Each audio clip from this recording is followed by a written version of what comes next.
Hello guys, it's me again, GMDC, and welcome back to my channel. So, another day, another video. And for today's video, I will be doing this classic black smoky eye makeup look. So, wag na natin patagalin pa. Without further ado, let's start this video.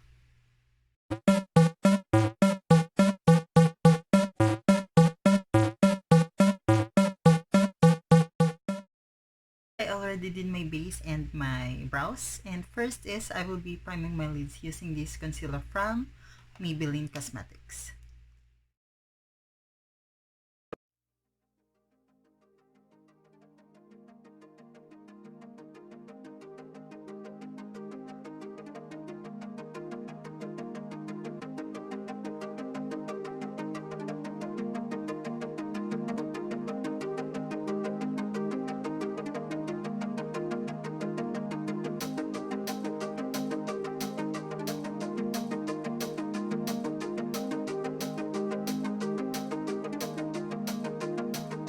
First, gagamit ako ng cool tone brown as a transition shade above my crease.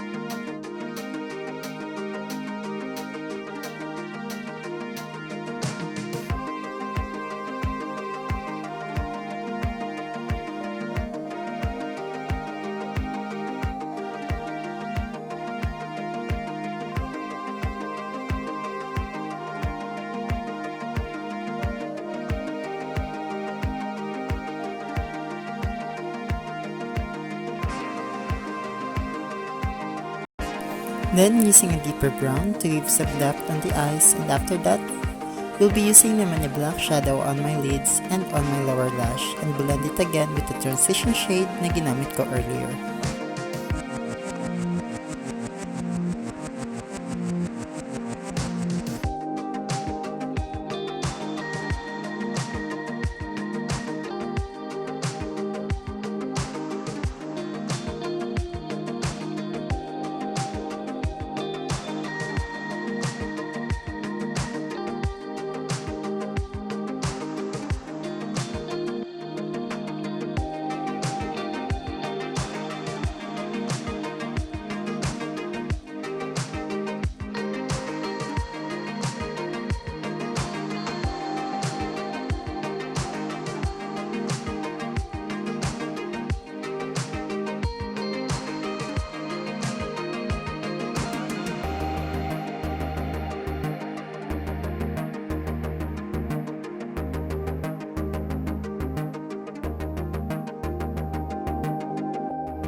To highlight the brow bone naman in my inner corner, I will use this shadow from Fashion 21.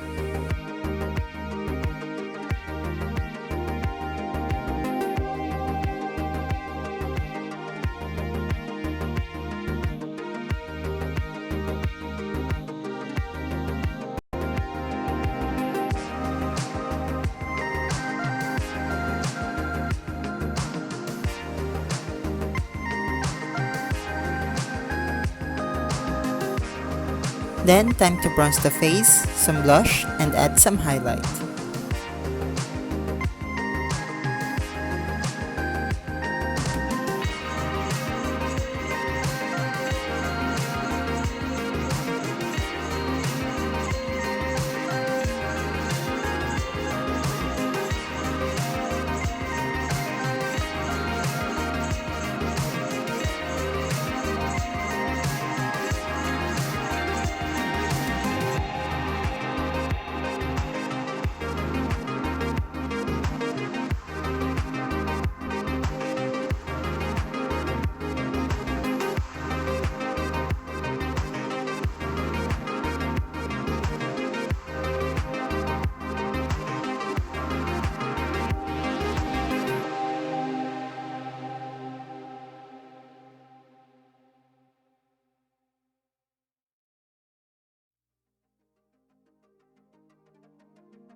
And for the lips, I used this MAC Cosmetics Bullet Lipstick in the shade Whip.